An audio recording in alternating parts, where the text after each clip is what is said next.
All right, so I am going to talk a little bit about rereading books. I have recently begun a reread of The Hobbit. It's one of my favorite books, and it is a book that I loved when I was in, say, middle school, I think.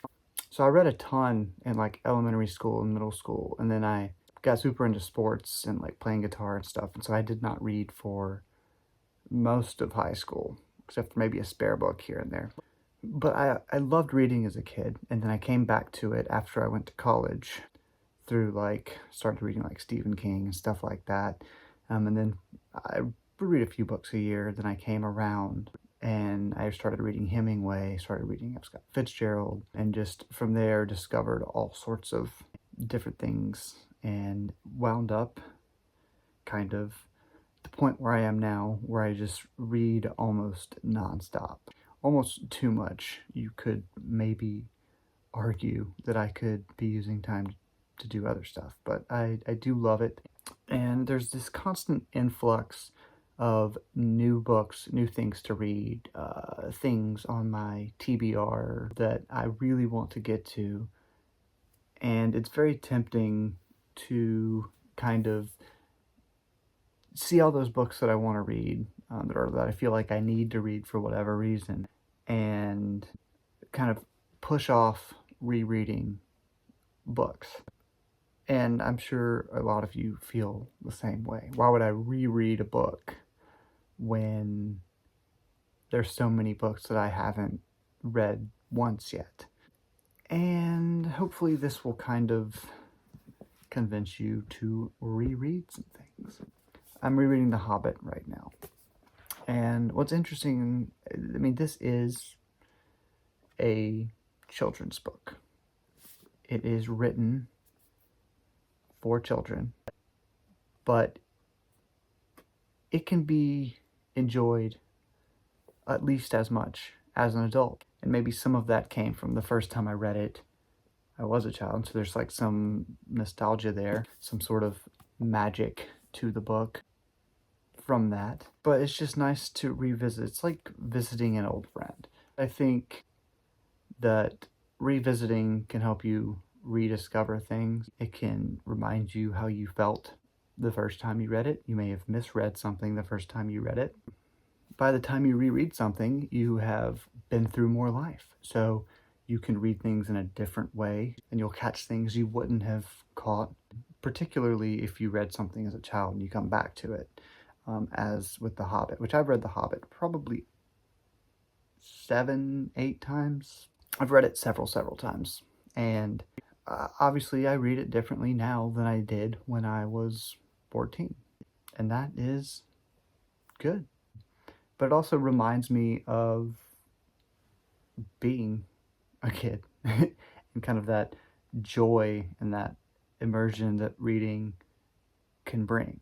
And this time I'm reading it with exploring J.R.R. Tolkien's The Hobbit, by Corey Olsen, which takes The Hobbit chapter by chapter and kind of dives into it a little bit more. And I think the real benefit of this is just that it helps me read this a little deeper.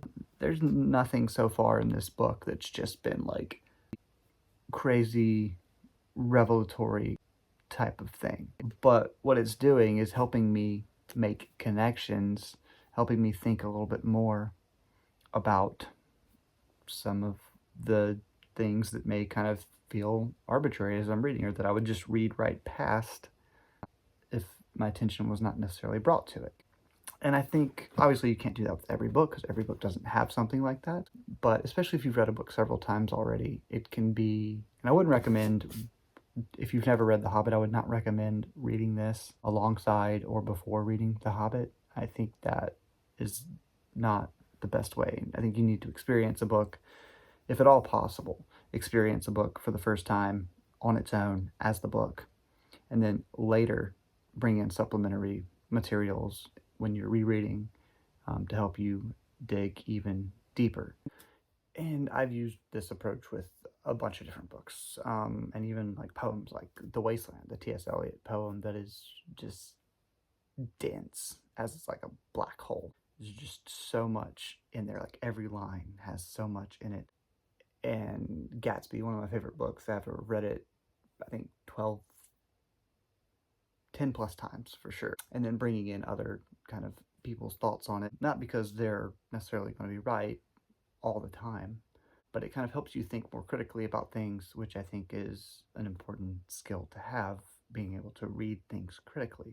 I think that can help you just as a person and in life to analyze things a little more as you experience them, instead of just taking everything at surface value or at the surface level.